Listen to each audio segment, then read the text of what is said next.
इस कार्यक्रम के पुण्यार्चक हैं राजगुरु ज्योतिष पवन जी शास्त्री। एक ही बार में समस्याओं का समाधान, 100% गारंटी से काम। फैमिली प्रॉब्लम्स, बिजनेस धंधे में नुकसान, शादी सगाई में रुकावट, फंसे हुए पैसे, डिवोर्स समस्या एवं अन्य समस्याओं के समाधान के लिए संपर्क करें 8209931336 9737202129।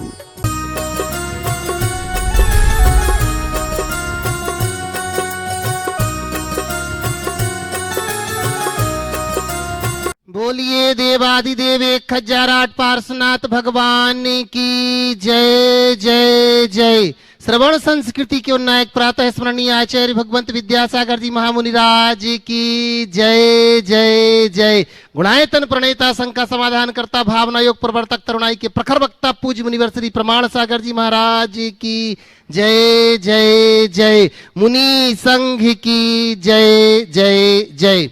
प्रिय बंधुओं, तीर्थराज सम्मेद शिखर की तलहटी गुणायतन परिसर में आयोजित देश के सर्वाधिक लोकप्रिय कार्यक्रम संघ का समाधान में यहाँ उपस्थित एवं देश विदेश से जुड़े हुए उन सभी श्रद्धालुओं का, जो कि पारस चैनल, जिनवाणी चैनल एवं प्रामाणिक ऐप के माध्यम से इस कार्यक्रम का सीधा प्रसारण देख सुन आनंद ले रहे हैं, उन सभी का मैं गुणायतन और श्री सेवायतन परिवार की ओर से हार्दिक हार्दिक अभिनंदन करता हूं।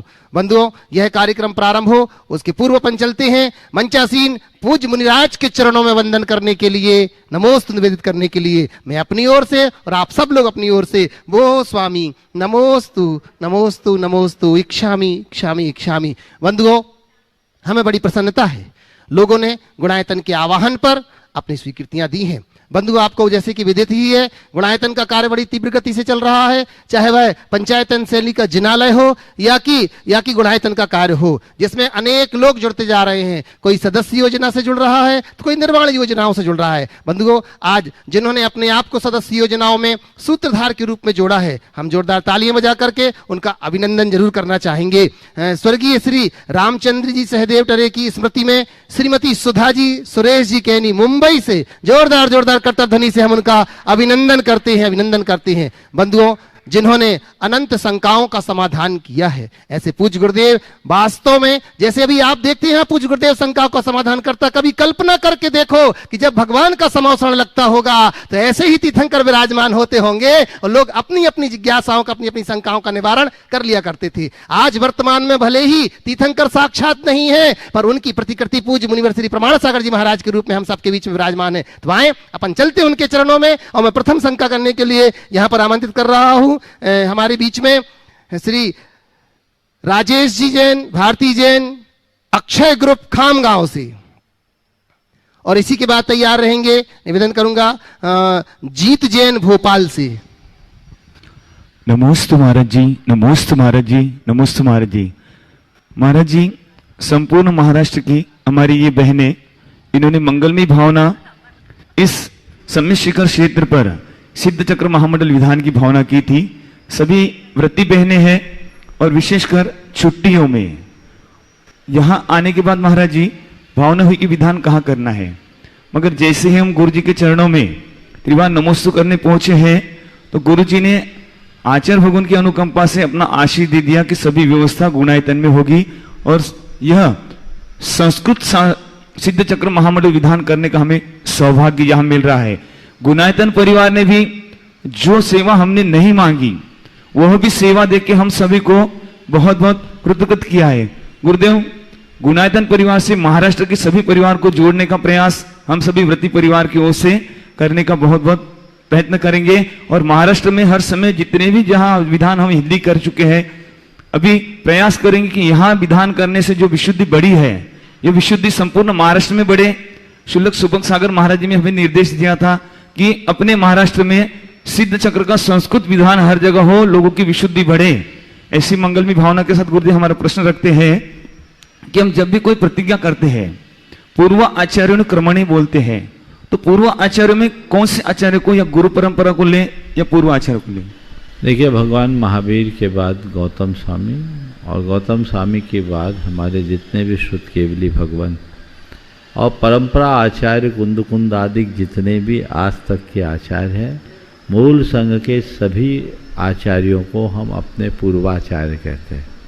और हम अपने पूर्वाचार्यों के अनुक्रम से जो हमें परंपरा से मार्ग मिला है उस मार्ग के अनुरूप हम अपना काम कर रहे हैं, ये उसका असर। नमोस्तु महाराज जी, नमोस्तु महाराज जी, नमोस्तु महाराज। चलिए निवेदन करूंगा, तैयार रहेंगे जीत जैन, निधि जैन भोपाल से, और इसी के बाद निवेदन करूंगा मैं मंदाताई राजकुमार जी बायकोस महाराष्ट्र से। नमोस्तु महाराज जी, नमोस्तु। सभी छुल्लक जी महाराज जियों के चरणों में इच्छामी इच्छामी इच्छामी। महाराज जी, मेरा प्रश्न है कि जैसे कोई व्यक्ति हमारे साथ अच्छा करता है तो हम उसे अच्छा तो मान लेते हैं, लेकिन जब वो बुरा करता है तो हम उसे मन में ही बहुत खड़ी खोटी सुनाने लगते हैं कि अगर उसने हमारे साथ बहुत अच्छा किया है तो वो तो अच्छा है, परंतु अगर वो कुछ भी एक चीज़ भी बुरी कर दे तो हम उसे बिल्कुल भी अच्छा नहीं मानते, बुरा बुरा कहने लगते हैं। तो महाराज जी, हम ऐसा क्या करें कि हम लोगों में अच्छा ही देखे, बुराई देखे ही ना। असल में लोगों को मिठाई अच्छी लगती है पर मिर्ची ज़्यादा चिपरी लगती है, समझ गए। मिठाई खाने के जो आदी होते हैं वो मिर्ची नहीं पचा पाते, थोड़ा सा भी अगर हो तो उसकी झाल लगने लगती है। हमारी प्रशंसा हमारे लिए मिठाई की तरह सुहाती है, पर कोई हमारी बुराई कर दे तो मिर्ची लग जाती है। तो मिर्ची खाने की आदत अपने अंदर डालनी चाहिए, अर्थात बुराई को सहने की भावना अंदर जगनी चाहिए। और ये देखना चाहिए यदि कोई बुराई कर रहा है तो उस बुराई में भी मेरी कोई भलाई छिपी है। यदि कोई मुझे मेरी बुराई कर रहा है तो मुझे मेरी वास्तविकता का एहसास करा रहा है, मुझे एक प्रकार का आईना दिखा रहा है। जो बुराई वो कर रहा है यदि वो सही है तो मुझे सुधार लेना चाहिए, और मुझे वो नहीं है तो इस बात को नज़रअंदाज कर देना चाहिए। फिर हम किस बात का बुरा माने। गुरुदेव का बहुत अच्छा हाइकू है, आलोचन से लोचन खुलते सो स्वागत है। अगर कोई हमारी आलोचना कर रहा है तो वो हमारी आंखें खोल रहा है, हमारी दृष्टि वहाँ ले जा रहा है जिसे हम देख नहीं पाते। हमारी एक बहुत बड़ी कमजोरी है कि हमें अपनी बुराइयाँ नहीं दिखती और लोगों की अच्छाइयाँ नहीं दिखती। जब हम अपनी बुराइयों को देखना शुरू करेंगे तभी हम उनको सुधार पाएंगे, और जब हम अपनी बुराइयों को सुधारेंगे तभी अपने व्यक्तित्व को निखार पाएंगे। नमोस्तु महाराज जी। मंदाताई राजकुमार जी बायकोस, और इसी के बाद निवेदन करूंगा और बीच में अनुद्दिश जैन आगरा से विपिन जी मधुबन वालों के साथ। गुरुदेव के चरणों में नमस्तु नमस्तु नमस्तु। और शुल्लक जी महाराज, इच्छा में इच्छा में इच्छा में। गुरुदेव, गंधर्व वलय विधान क्यों करते हैं?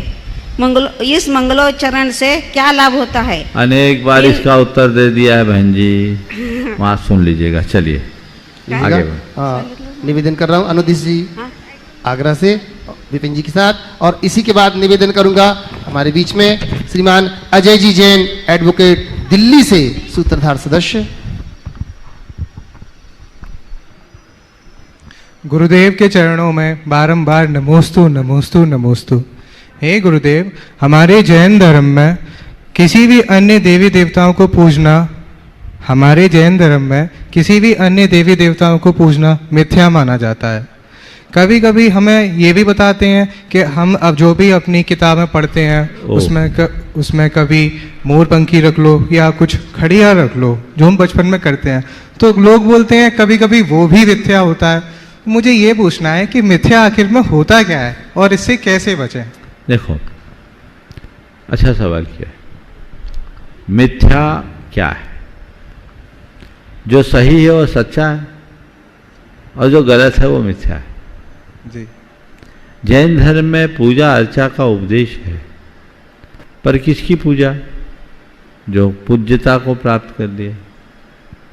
हम भगवान की पूजा करते हैं। क्यों पूछते हैं?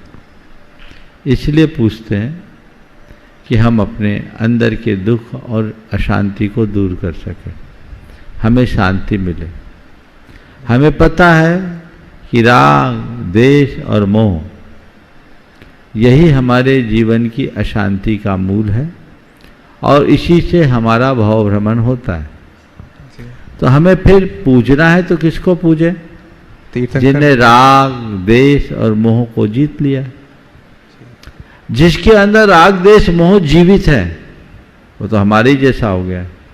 जैसे हम परेशान वैसे वो परेशान। तो जो खुद परेशान वो हमारी परेशानी कैसे मिटाएगा? इससे जैन धर्म कहता है जो बीत राग है उन्हें ही भजो।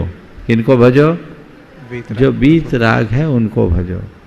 जो बीत राग नहीं है उनको भजने की कोई बात नहीं। इसलिए बोलते हैं अगर बीत राग को भजोगे तो तुम बीत रागता को पाओगे, अपने जीवन के मूलभूत लक्ष्य को हासिल कर पाओगे।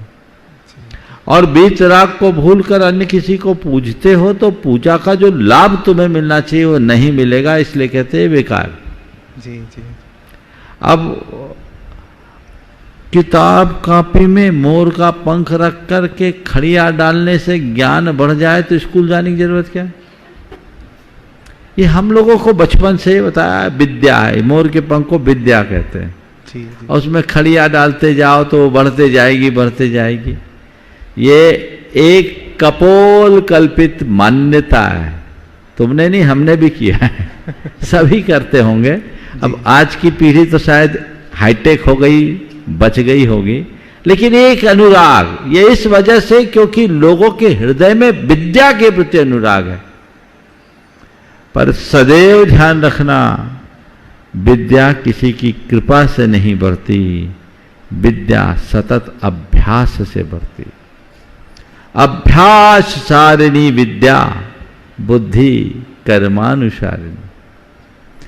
तुम जितना अभ्यास करोगे, जितनी मेहनत करोगे, जितना परिश्रम करोगे, तुम्हारी विद्या उतनी बढ़ेगी। इसलिए उद्यमी बनो, प्रयास करो, लेबोरियस बनो, अपना समय व्यर्थ मत खो, तो विद्या उत्तरोत्तर बढ़ेगी और जीवन धन्य होगा। नमस्ते गुरुदेव। नमस्ते। निवेदन कर रहा हूं अजय जी जैन, एडवोकेट, दिल्ली से सूत्रधार सदस्य, और इसी के बाद तैयार रहेंगे संपदा जैन, सम्मेत जैन, महाराष्ट्र से, सौधर्मेंद्र परिवार। गुरुदेव के चरणों में कोटि कोटि वंदन, मेरा मेरे परिवार की ओर से, सभी की ओर से वंदन। गुरुदेव, मेरा प्रश्न यह है कि यदि कोई श्रावक 50 की उम्र या उससे ज़्यादा हो और स्वाध्याय की शुरुआत करता है तो कौन से ग्रंथ से करना चाहिए और उसके पीछे क्या कारण है? देखो, जिन्हें जैन धर्म की एकदम शुरुआती स्वाध्याय करने की रुचि है, अभी हम जैन तत्व विद्या की कक्षा ले रहे हैं, उसे अटेंड कर लें। अभी आज से उसका द्रव्यान योग शुरू हुआ, पर प्रमाणिक ऐप में उसके सारे अध्याय जो पुराने किए गए हैं सब है क्रमशः। उसे क्रमशः एक बार पढ़ ले, अगर उसको क्लास को भी अटेंड कर ले या पुस्तक को साथ साथ पढ़ ले, हिंदी अंग्रेजी दोनों में उपलब्ध है। उसको पढ़ लेने के बाद जैन धर्म का ऐसा कोई ग्रंथ नहीं होगा जिसको पढ़ने में कठिनाई हो, वो पूंजी है, एक बार पढ़े। द्रव्यान योग ना? हाँ नहीं, जैन तत्व विद्या। जैन तत्व विद्या, उसमें 4 अध्याय हैं, प्रथमान योग, कर्णान योग, चरणान योग, द्रव्यान योग। ठीक है। सारे जैन आगम का सार उसमें है। संयोग से अभी उसकी कक्षा भी चल रही है, साथ साथ ज्वाइन कर सकते हैं। नमोस्तु गुरुदेव। लीजिएगा संपदा जैन, सम्मेत जैन, महाराष्ट्र से।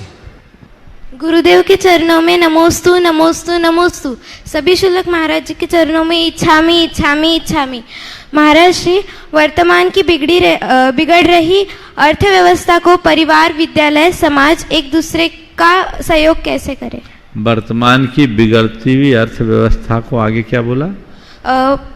वर्तमान की बिगड़ रही अर्थव्यवस्था को परिवार, विद्यालय, समाज एक दूसरे का सहयोग कैसे करें? परिवार, विद्यालय, समाज एक दूसरे का सहयोग कैसे करें? प्रश्न तो अच्छा है, पर ये बताओ ये प्रश्न लाई कहाँ से? तुम्हारा प्रश्न तो नहीं दिखता। महाराज जी, शुल्लक महाराज जी ने बताया। कहाँ से आए? अच्छा पकड़ में आ जाता है ना। अरे बच्चे अगर सवाल बोले, बच्चों के हिसाब का सवाल दो ऐसा मत करो कि वो पकड़ में आ जाए, मामला गड़बड़ हो जाता है। चलिए ठीक है, वो सवाल करो जो तुम्हारे काम का है ना।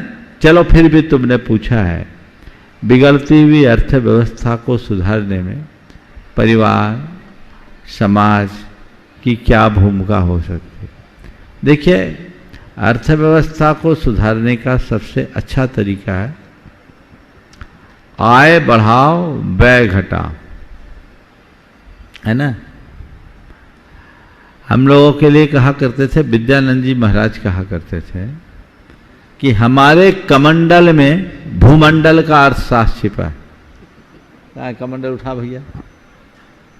कमंडल में भूमंडल का अर्थशास्त्र छिपा है। बोले कैसे? ये जो कमंडल है ना, इसमें आय का द्वार तो बड़ा है, समझ गए? इससे भरो, ये आय है, और व्यय का द्वार बहुत छोटा है एकदम। तो कमाओ ज्यादा, खर्चा कम करो, मितव्ययी बनो, फालतू के कार्यों में से दूर रहो, उपभोक्तावादी सोच से बचो, उसको ही खरीदो जिसकी जरूरत है, बाकी चीजों से बचो। तो आय रहित, आय अधिक हो, व्यय कम हो, तो सारी अर्थव्यवस्था सुधर जाएगी। आज की अर्थव्यवस्था इसलिए बिगड़ रही है कि 54 कमाई है, 58 खर्चा है, इसलिए घर परिवार की सारी व्यवस्थाएं बिगड़ गई। चलिए बंधुओं, जो कि एक और गुरुदेव के चरणों में नमोस्तु नमोस्तु नमोस्तु। सभी शुल्लक महाराज जी के चरणों में इच्छामि इच्छामि इच्छामि। गुरुदेव, मेरा प्रश्न ये है कि हम बच्चों में धर्म के प्रति आत्मविश्वास कैसे लाए? हम अपने बच्चों में धर्म के प्रति संस्कार कैसे लाए? आत्मविश्वास। अरे धर्म के प्रति आत्मविश्वास नहीं होता बेटा, धर्म के प्रति विश्वास होता है। तो अपने धर्म के प्रति विश्वास को जगाना है ना, तो तुम तो प्रामाणिक पाठशाला अटेंड करते हो। हाँ। प्रामाणिक पाठशाला पढ़ने के बाद तुम्हारा विश्वास बढ़ा कि नहीं बढ़ा? बढ़ा। बस, तो मैं तुम्हारे माध्यम से सब बच्चों और बच्चों के अभिभावकों से कहूँगा कि आप अपने बच्चों में धर्म की अलख जगाए रखना चाहते हो, धर्म का विश्वास बनाए रखना चाहते हो, तो अपने बच्चों को प्रामाणिक पाठशाला से जोड़िए, ताकि वे बच्चे न केवल धर्म को समझ सके, अपितु उनकी श्रद्धा प्रगाढ़ हो, संस्कार अच्छे हो और अपने जीवन को अच्छा बना सके।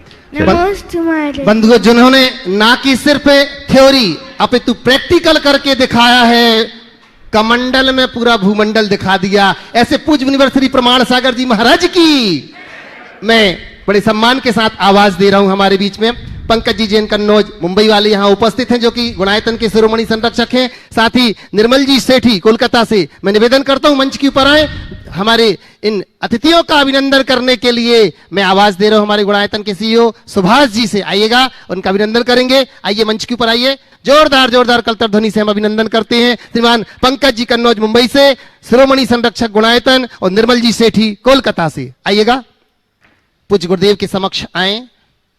बंधुओं, ये वो महानुभाव हैं जिनके सहयोग से यह विशाल गुणायतन का निर्माण हो रहा है। आज हम देखेंगे संपूर्ण भारतवर्ष में ही नहीं, अपितु विश्व में जिसने अपनी अलग छवि बनाई है, ऐसे गुणायतन के लिए अनेक लोग जो सहयोगी हैं, उनमें से एक स्तंभ हमारे पंकज जी हैं। जोरदार जोरदार ताली बजा करके अभिनंदन करते हैं। वहीं बंधुओं, मैं बड़े सम्मान के साथ आवाज देना चाहूंगा हमारे बीच में। आज हम देख रहे हैं गुणायतन के समक्ष ही जो विशाल सहस्त्रकूट जिनालय का निर्माण हो रहा है, उस सहस्त्रकूट जिनालय के जो कि जिनके सौजन्य से हो रहा है, ऐसे दिनेश जी पापड़ीवाल के भाई यहाँ पर उपस्थित है। मैं निवेदन करता हूं श्रीमान अरुण जी पापड़ीवाल, मैं उनसे निवेदन करता हूं कृपया मंच के ऊपर आइएगा। जोरदार तालियों के साथ अभिनंदन करते हुए सब परिवार यहां पर आए, निवेदन करता हूं। और इनका अभिनंदन करने के लिए मैं निवेदन करता हूं हमारे सुनील जी सीएफओ और सचिन जी दिल्ली से हमारे बीच में हैं। मैं निवेदन करता हूं, आइएगा, इनका अभिनंदन करेंगे। हाँ, सचिन जी के सुपुत्र यहां हो तो उनसे निवेदन करता हूं कृपया आए और हमारे अरुण जी का अभिनंदन करने में अपना सहयोग देंगे। जोरदार जोरदार तालियों के साथ अभिनंदन करते हैं। सुनील जी, रेखा जी सीएफओ यहां पर उपस्थित हैं। सुनील जी, रेखा जी, मैं निवेदन करता हूं भाभी जी, यही वो क्षण है जब धर्मपति और धर्मपत्नी एक साथ सौभाग्य मिलता है आने का। आइएगा परिवार के साथ, जोरदार जोरदार तालियां पुनः पुनः और अभिनंदन करते हैं।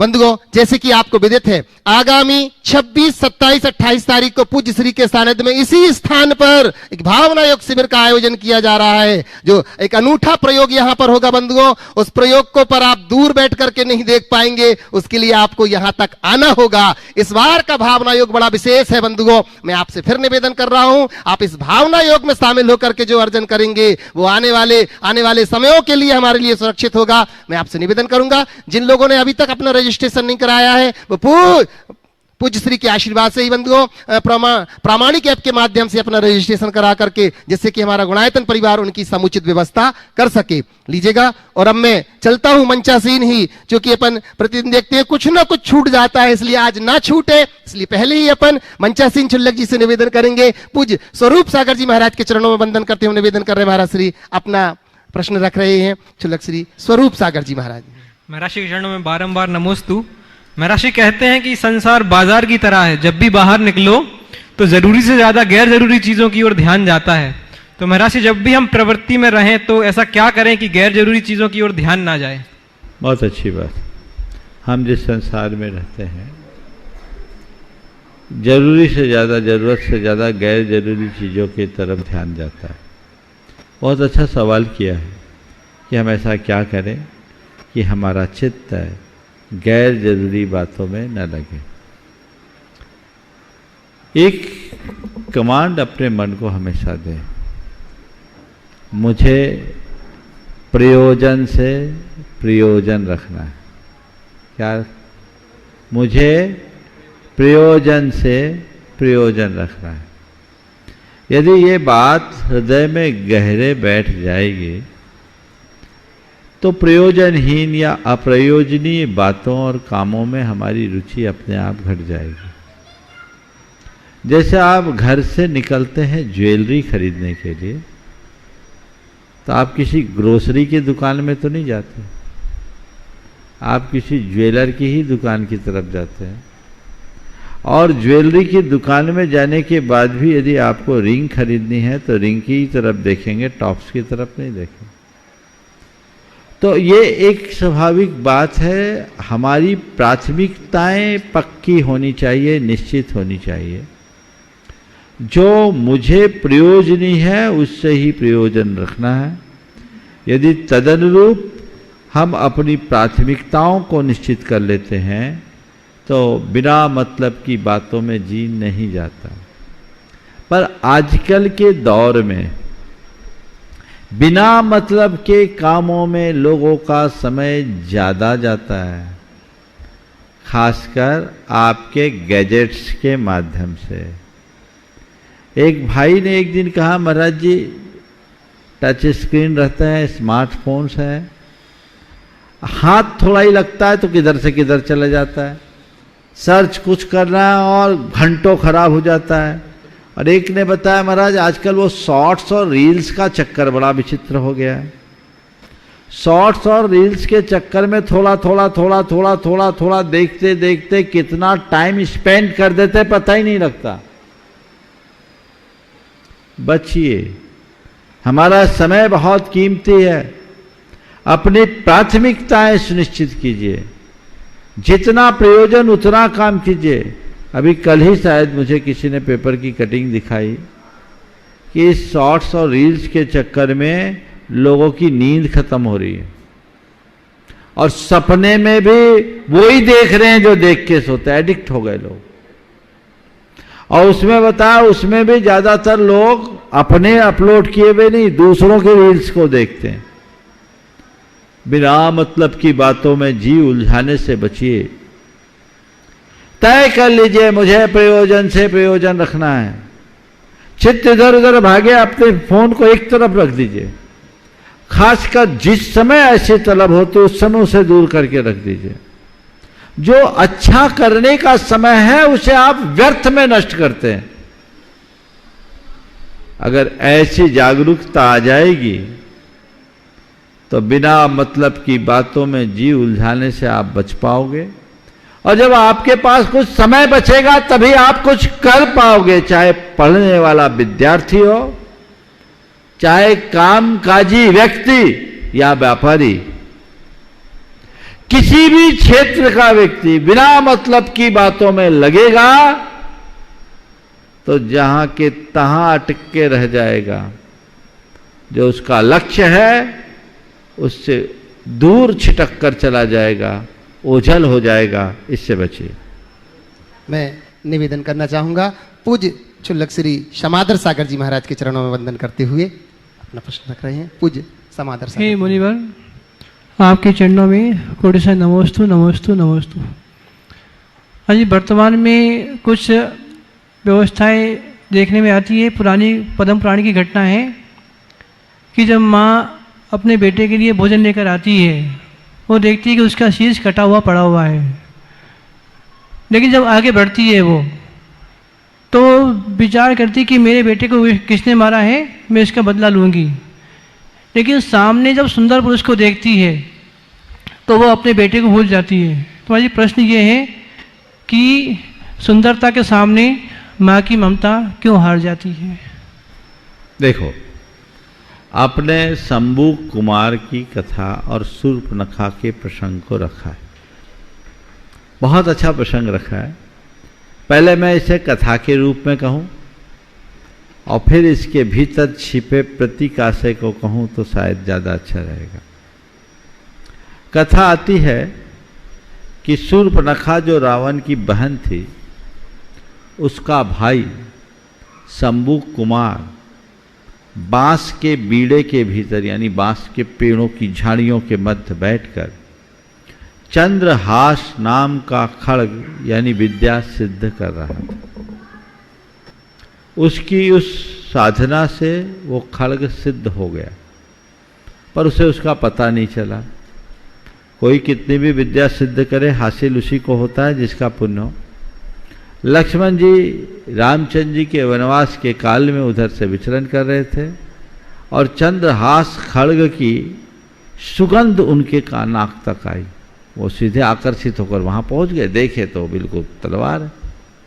उन्होंने उसका आह्वान किया, तलवार उनके हाथ में आ गई। अब तलवार की क्या परीक्षा, उसकी धार।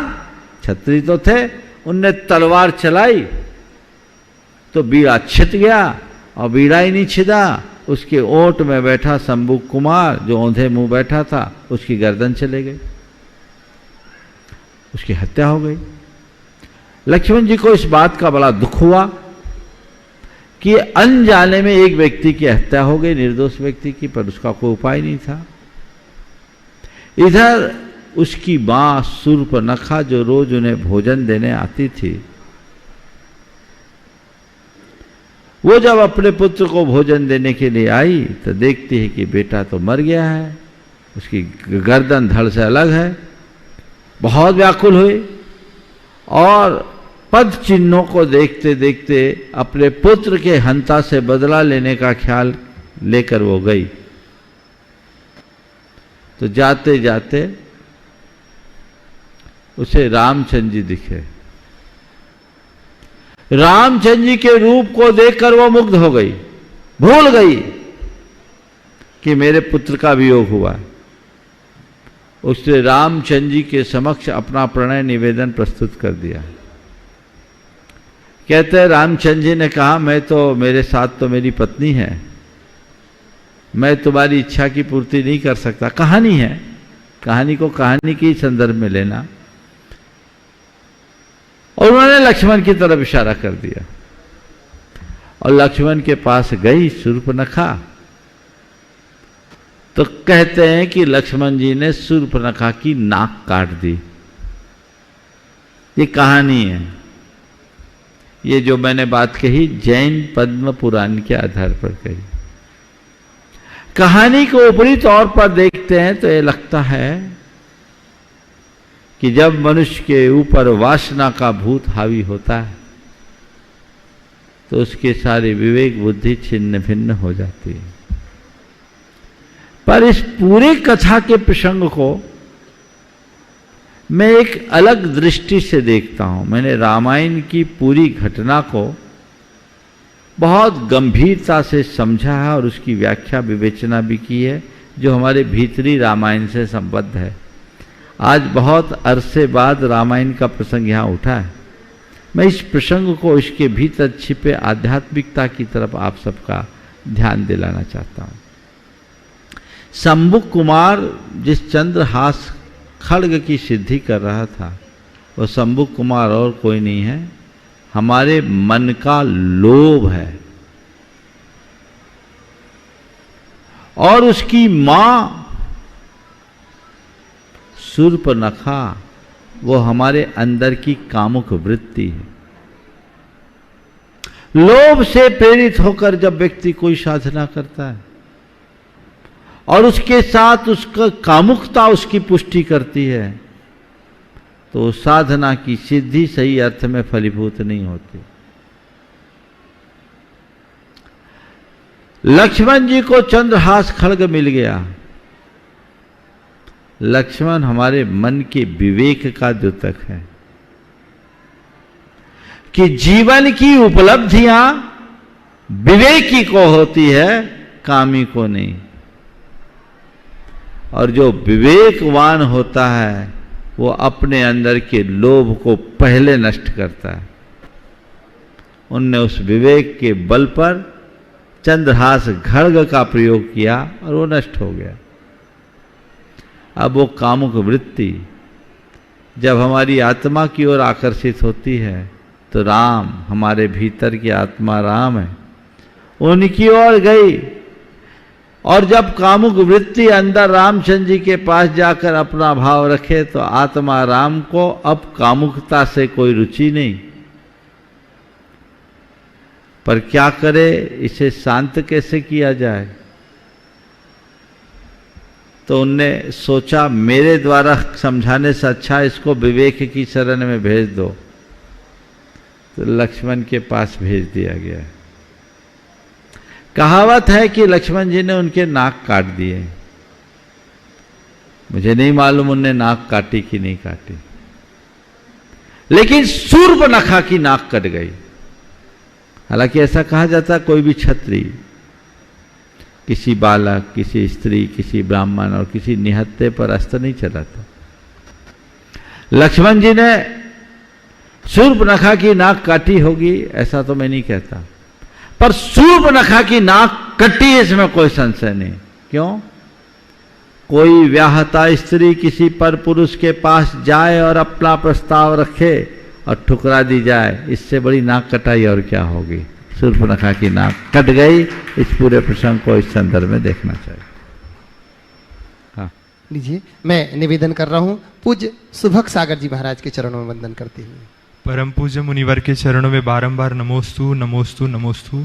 महाराज जी, संसारी जीव शांति की अनुभूति करना चाहता है और शांति की अनुभूति जहाँ ज़्यादा रूप से प्राप्त हो वो मंदिर है, लेकिन हर समय मंदिर में तो नहीं रह सकते। तो महाराज जी अपने हृदय में मंदिर का निर्माण कैसे करें ताकि शांति की अनुभूति हमें प्रति समय होती रहे? नमोस्तु महाराज जी। बहुत अच्छा सवाल। शांति की अनुभूति करना चाहते हैं और शांति का स्थान मंदिर है। ये बात सही है कि हम हर समय मंदिर में रह नहीं सकते, तो हृदय में मंदिर की अनुभूति कैसे करें, हृदय को मंदिर कैसे बनाएं? देखिए, हम शांति के आलय मंदिर में जाएं और मंदिर में कुछ पल के लिए अपने मन में शांति का पाठ भर ले, तो उसका संस्कार पूरे दिन हमारे साथ जुड़ा रह सकता है। मंदिर में हम जाते हैं तो ये सोच कर ना जाए कि मंदिर में शांति मिलती है या शांति मंदिर में है।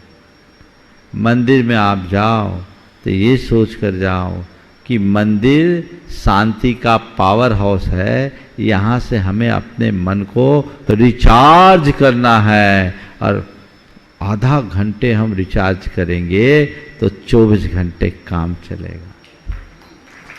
आप लोग अपने मोबाइल का यूज करते हो, एक बार चार्ज करते हो, पावर कितने दिन तक चलता है? 1-2 दिन चलता होगा। कितने दिन तक का आ गया अभी? हाँ, 3-4 जितना यूज करो, और जैसे डिस्चार्ज होता आप क्या करते हो? वापस उसे चार्ज करते हो। कहाँ करते हो? पावर पॉइंट पे। मंदिर पावर पॉइंट है। सुबह से आकर के अपने मन को रिचार्ज कर लो, एकदम फुल चार्ज, और उस चार्ज का लाभ शेष 23 घंटे लो तो आनंद ही आनंद है। लेकिन बैटरी चार्ज होनी चाहिए। कई कई लोगों के साथ ऐसा होता है कि वो कनेक्ट कर दिया, चार्ज में लगा दिया और स्विच भी ऑन कर दिया, सोच रहे कि बैटरी चार्ज हो रही है, और सवेरे उठे फोन लेकर के चले, देखते हैं यहाँ तो फोन में बिल्कुल बैटरी 0 है। अब क्या? अरे रात भर मैंने चार्ज किया, लाइट भी थी, फिर चार्ज क्यों नहीं हुआ? तो कहते कांटेक्ट लूज था। क्या था? कांटेक्ट लूज था, प्लग ठीक तरीके से उससे एडजस्ट नहीं हो पाया, है ना? तो ऐसे ही तुम लोगों के साथ है। 24 घंटे रहते हो गुरुओं के पास, भगवान के पास, फिर भी बैटरी जहां के तहां। क्यों? कांटेक्ट लूज है। उसको लूज मत करो, पक्का बनाओ। मन को रिचार्ज कर लो। मंदिर है क्या? जहां मन दीक्षित रहे उसका नाम मंदिर है। मंदिर, म से मन, दी से दीक्षित, रह यानी रहे।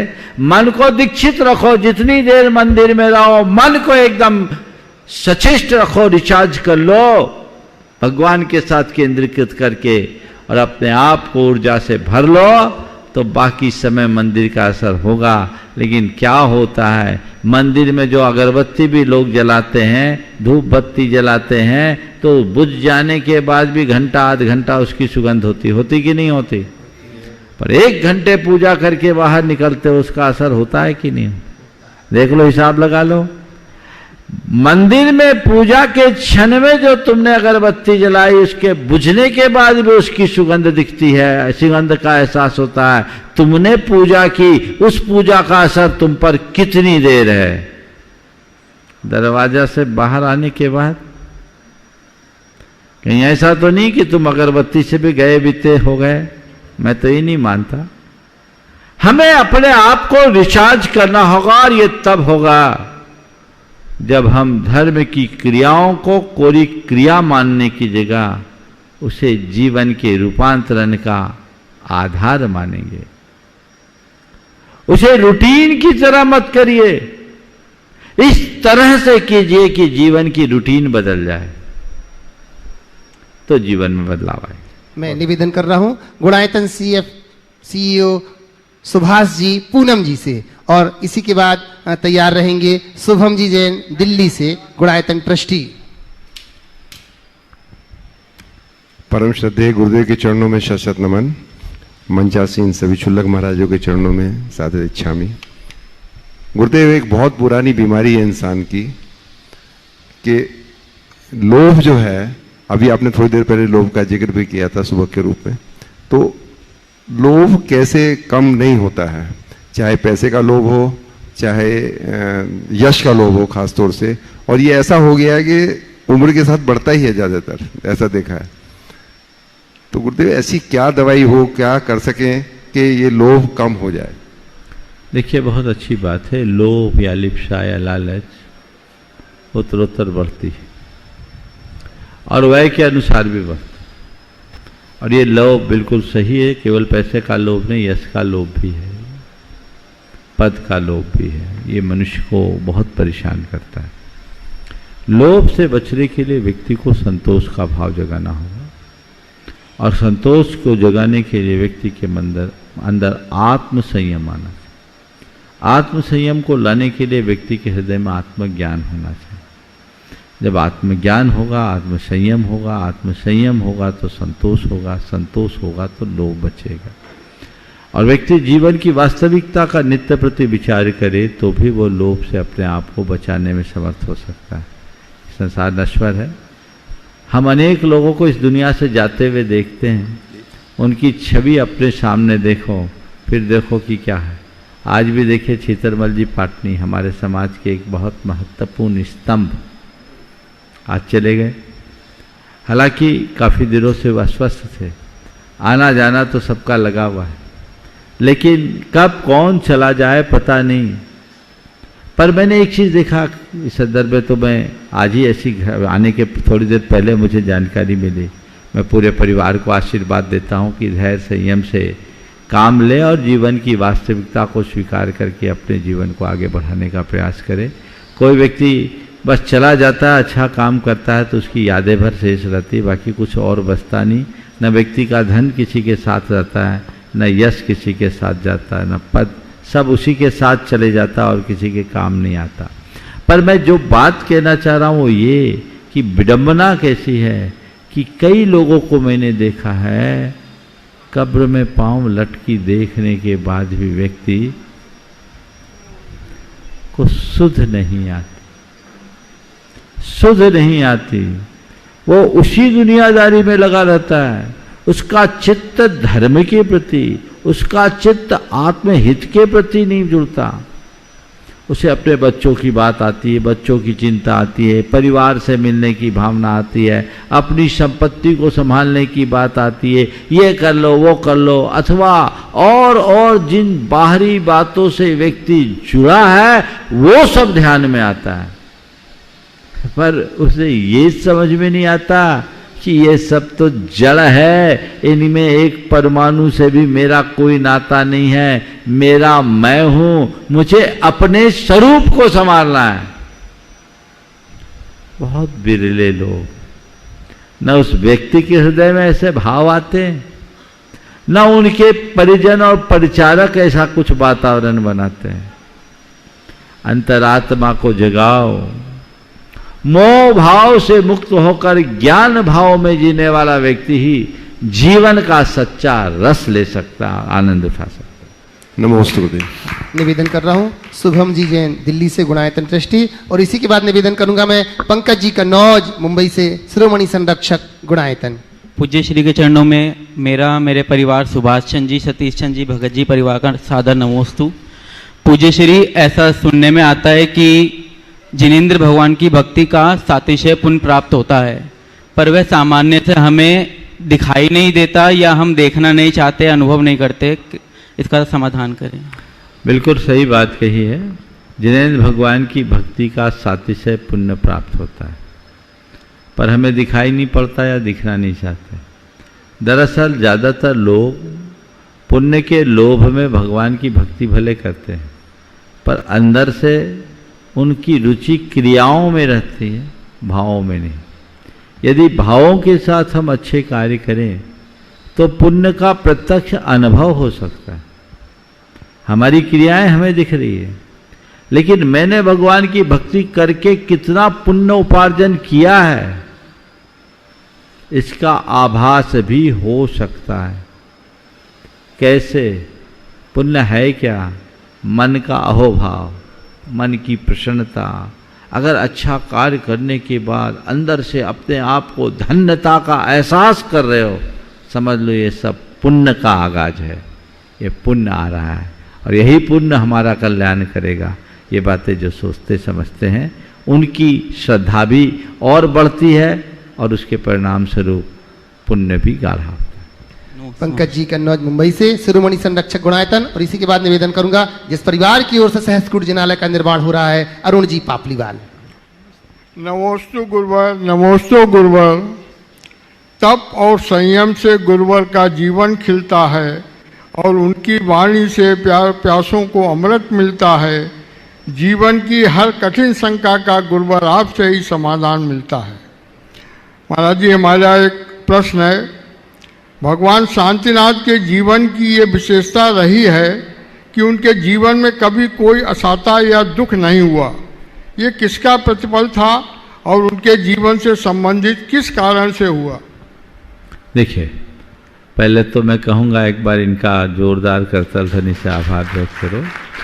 मैं देख रहा हूँ पिछले 17 साल से जब मैं यहाँ रहा हूँ, शांतिनाथ भगवान के प्रत्येक मोक्ष कल्याणक में ये शिखर जी आते हैं। प्रचंड गर्मी में बहुत कम लोग आते हैं, लेकिन ये है कि हमेशा मुंबई छोड़कर जिस दिन शांतिनाथ भगवान का मोक्ष कल्याणक हो, 42-44 टेम्परेचर हो, तो भी वंदना करने आते रहे हैं। लेकिन महाराज जी ऊपर टोंक पे 5 टेम्परेचर हो जाता है। हाँ, ऊपर टोंक पे 5 टेम्परेचर हो जाता है। 5 टेम्परेचर हो जाता है, और वहाँ और थोड़े आगे बढ़ जाओगे तो अंदर का भी टेम्परेचर एकदम शांत हो जाता है। शांतिनाथ है ही वैसे जो सबका ताप हरे, वो संताप हरे, वो शांतिनाथ।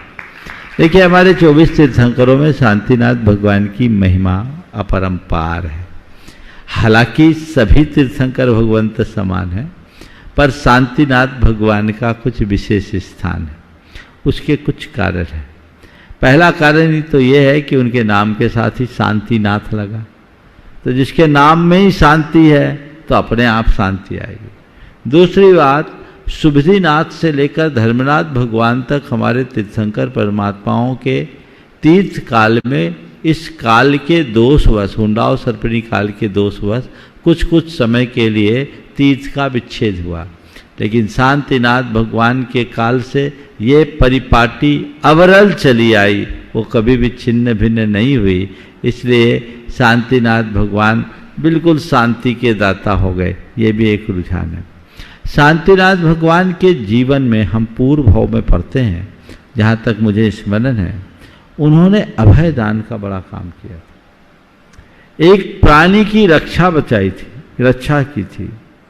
उनकी दया की परीक्षा लेने के लिए, अगर मैं विस्मृत नहीं हुआ तो शायद शांतिनाथ भगवान की पूर्व भाव की कथा है, उनकी दया की परीक्षा लेने के लिए स्वर्ग का एक देवता आया और एक पक्षी का रूप धारण किया, और दूसरी ओर बधिक आया।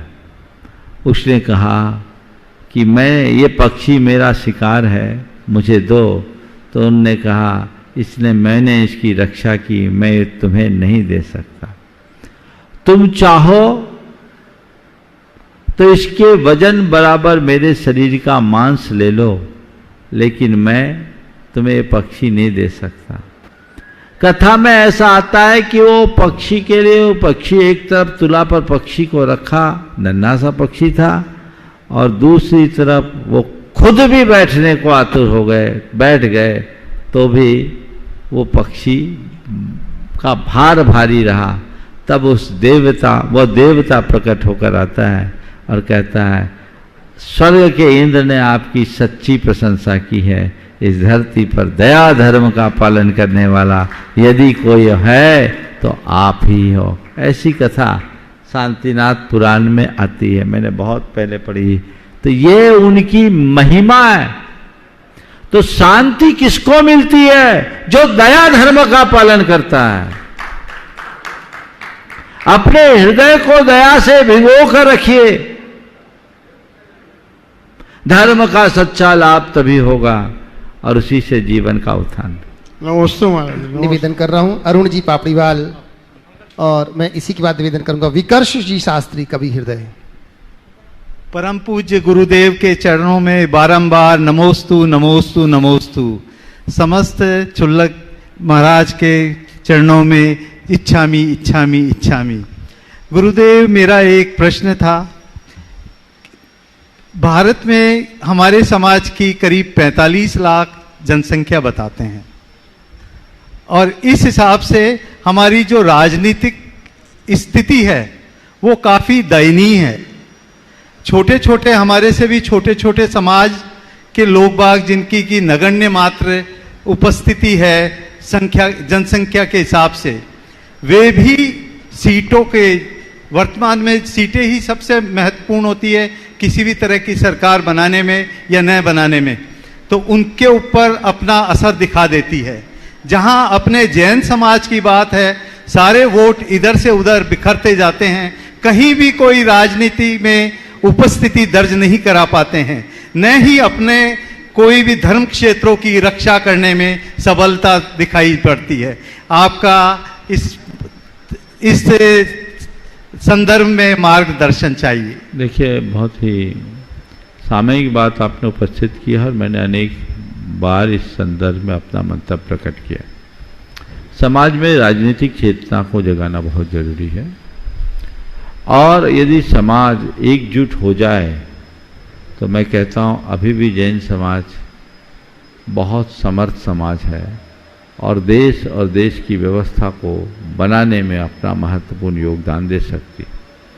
जहाँ तक जैनों की संख्या का सवाल है, भले सरकारी आंकड़ों के अनुसार 45 लाख है, पर यथार्थ 1 करोड़ से कम संख्या नहीं होगी।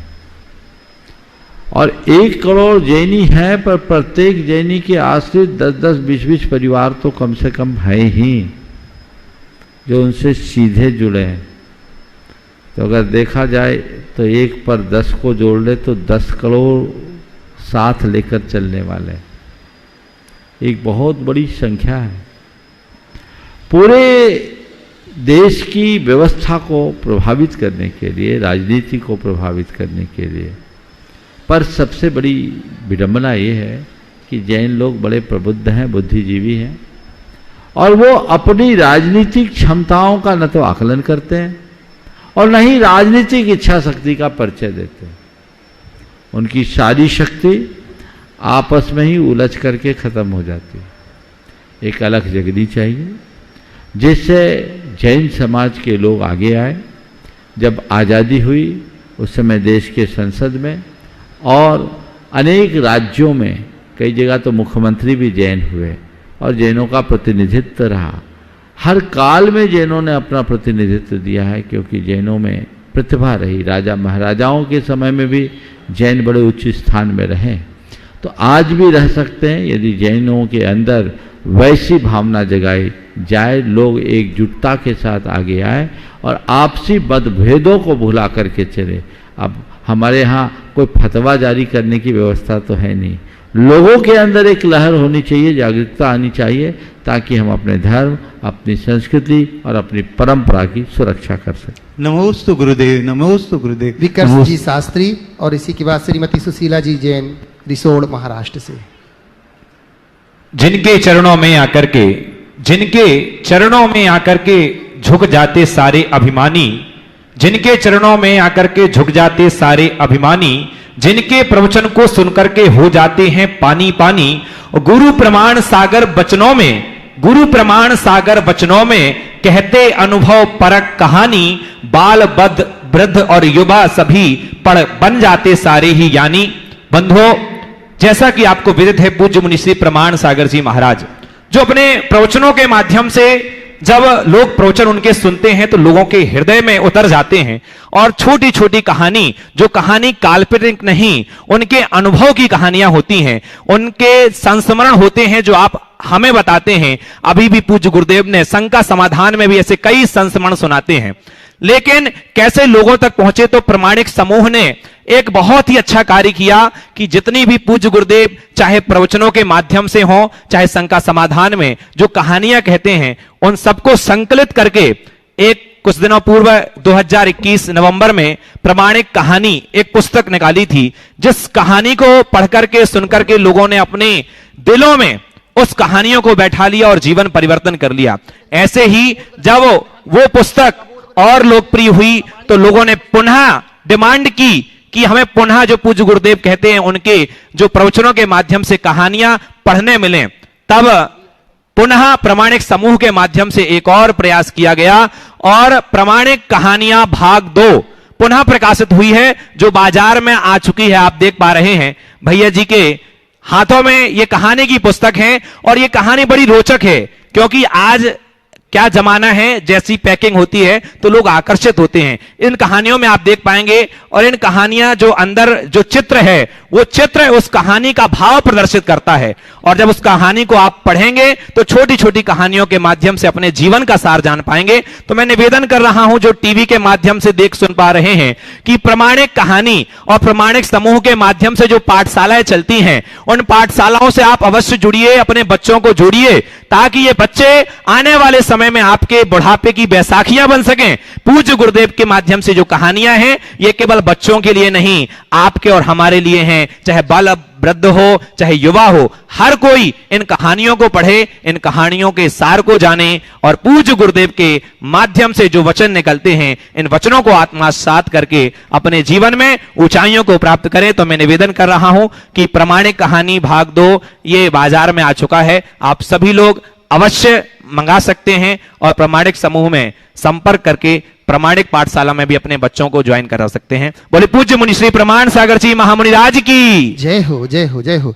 निवेदन कर रहा हूं सुशीला जी जैन रिसोर्ट से। वास्तव में बंधुओं, इस पुस्तिका को हाथ में लेते ही ऐसा लगता है कि पूरा पढ़ना है। महाराज श्री आपसे आशीर्वाद चाह रहा हूं। कल मुझे यहाँ से दुबई निकलना है। मुझे लगता कि पूरे सफर में ये कहानी पूरी पढ़ लूंगा। आपके आशीर्वाद से ले जाओ दुबई में पढ़ भी लेना, पढ़ा भी देना। आशीर्वाद।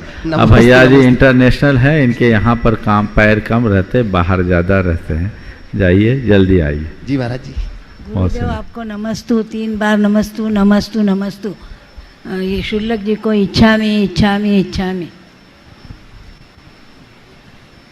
मेरा प्रश्न ये है, सर्वावधि और परमावधि ज्ञान में क्या अंतर्भेद है? अवधि ज्ञान के सर्वोत्कृष्ट 6 उपशम से जो ज्ञान होता है उसको बोलते हैं सर्वावधि ज्ञान, और देशावधि के उत्कृष्ट और सर्वावधि के नीचे का जो ज्ञान होता है उसको बोलते हैं परमावधि ज्ञान। इस प्रकार आज के इस सत्र को परम पूज्य गुरुदेव के चरणों में नमन अर्पित करते हुए यहीं पर विराम। बोलिए परम पूज्य आचार्य गुरुवर श्री विद्यासागर जी महाराज। जय जय जय। परम पूज्य मुनिवर श्री प्रमाण सागर जी महाराज की जय जय जय।